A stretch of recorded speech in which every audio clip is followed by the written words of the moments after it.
So I decided to build a room in the attic.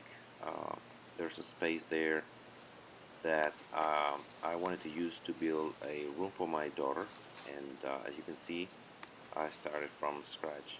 There's nothing in there, no electricity. I had to run the wires, I had to work on the outlets, and I really had to find a way to get a feed from the electrical circuits. So that cable was right there, and I checked for it, and it was a live wire. So that's the place where I thought I could get my electricity from. So then I started drilling. I started to make holes with that drill right in the middle of each of those pieces. That's what I have done the research on, saying that you should do it in right in the middle so that it doesn't compromises the structure of the 2x4s or whatever that is. The idea was to run that wire um, to the outlets. As you can see, the wire was left there by the builders probably, and that's the feed for the room that I was planning. So I started to run those wires as you can see, um, trying to stick to the codes as much as I could. I know a lot of people will say this is wrong and that is wrong. I was trying to stick to the rules, to the codes that I was researching, and to common sense in general, really. So the first idea that I had was to run that wire. Of course, the electricity was off. I turned everything off in the panel. So that's how I run the wire first, at first, directly to the outlets that I was planning on putting in the room. I changed my mind later on, and I really came up with the idea of setting up a junction box before doing anything else, and then from there filling the room.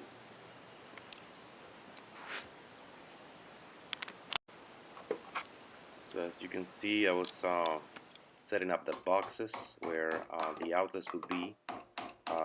Some problems, of course. This was the first time I was attempting to run a circuit in a room, and there were a lot of problems, a lot of mistakes that I had to be fixed. Trying not to do anything crazy, try to do things the way a professional would do them, of course without all the knowledge and all the technical capacities they have. But that's what happens with when you do it yourself, right? Using common sense as well as much as you can too. And then I was trying to make it look as neat as possible, away from the front, so that when the sheetrock was attached or screwed into the 2x4s, it wouldn't touch, it wouldn't affect those wires. Then I started also to build the frames for the walls. Uh, just nothing really too technical, as you can see. I didn't really go by the books. It was very simple, very, a lot of, as I said, I tried to use common sense as much as possible. I wanted to look as good as possible, and knowing I'm not a professional, and knowing that I had time, and knowing that I could correct anything that was going wrong, I just went into the project and I started to build it little by little and trying several things. Um, so the main concern for me, of course, was the electrical circuit in the room. That's the most technical part. I can work with wood and cut it and set it up little by little. Of course, the walls. A lot of people will tell me, and I figured out later on that it is better to build it and then lift it like that. Build it as a whole, not really piece by piece like I did. One thing about these drills, they are the ones that they sell in Lidl. I don't know if you know that. Chain is a German supermarket store chain, and similar to Aldi, if you're familiar with that one. I don't know. Very similar. These drills, they are good for basic jobs, for basic stuff, but when it comes to power, you better go with high quality drill. I have a Milwaukee one, and I have a DeWalt, and they're gonna get it done much better and with much more power than this little Parkside drills. I think this is the brand. Uh, they are nice, but the power is not there. I can tell you that much. So we started to set up the walls. Of course, my daughter sometimes helping me out, but I have to say this project was really done mostly by myself, and I was, trying to, keep it as straight as possible. I was not really using any special tools or anything like that. So basically, drilling, and screwing that 2x4 in there. That will be the base of the wall, and not really anything complicated. Just get it done and get it as straight as possible, and screw those posts as straight as possible.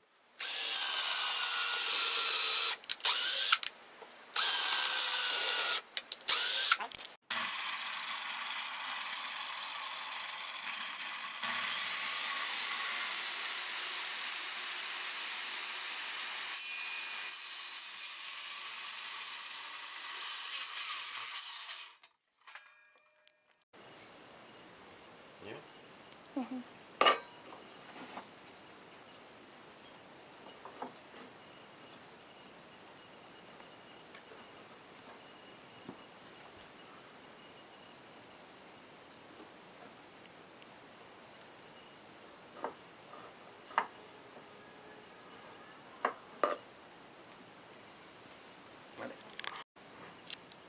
So here are the outlets set up in the way I thought it would be best. Of course, there were a lot of trials and errors, and I was really being careful with the electricity, turning it off when I had to. There was a switch that you just saw that I decided not to go with it. It was a little bit too complicated, and this is before I decided to come up with the junction box. So I left some of the wire like that. I've seen that is good if you have to move it up or down, or sideways. You don't have to be having problems with the Romex wire. So I left those loops in there. I've seen that is a good idea for future renovations or whatever. You have to think ahead of whatever you're doing, and the future owners too. Whatever they want to do is going to be more comfortable. So this is not really the. I thought it was not the complicated part, but the problem was that I thought it was not possible to get the feed from that wire because I couldn't get the power to stay on, and then thinking about hiring an electrician, but then I figured out that it was the copper when it was striped. It was touching. Once I retrieved it into the box, there were some of them that were connecting to each other. So that's was basically happening. So uh, I tried to be careful with all the boxes, and there were no problems at all. After I realized that I had to be really careful with that aspect.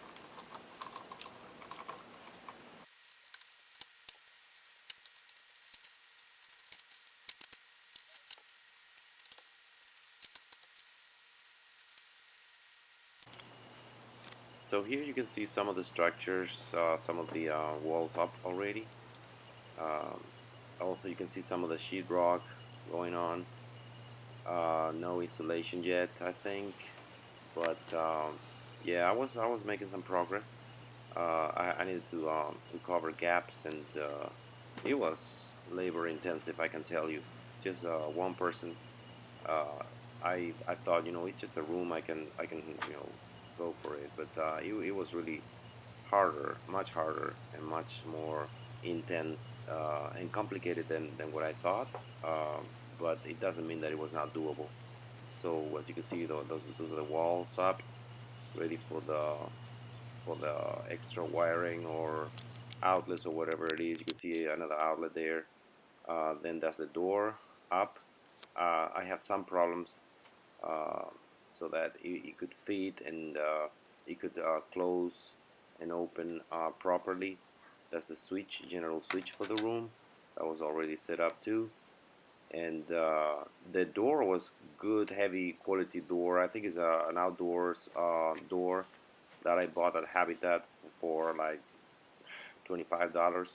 And then you know that was the electricity already up, and that was my main concern. I was really thinking that I would have to hire an electrician for the job, but not really.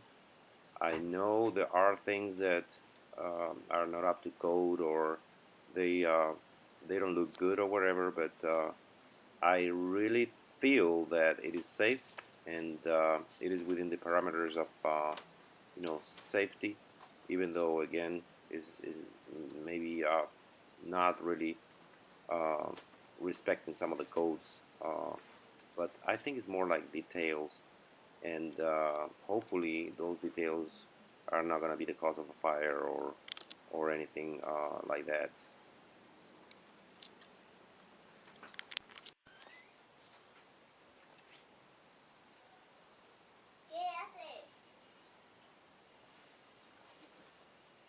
Now this was really very hard. The sheetrock, I thought it was going to be the easiest part.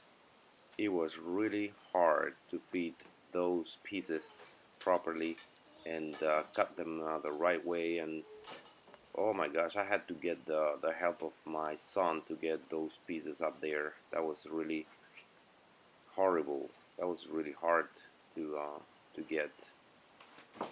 I think that was the hardest part of the project, when I thought it was gonna be the easiest part actually.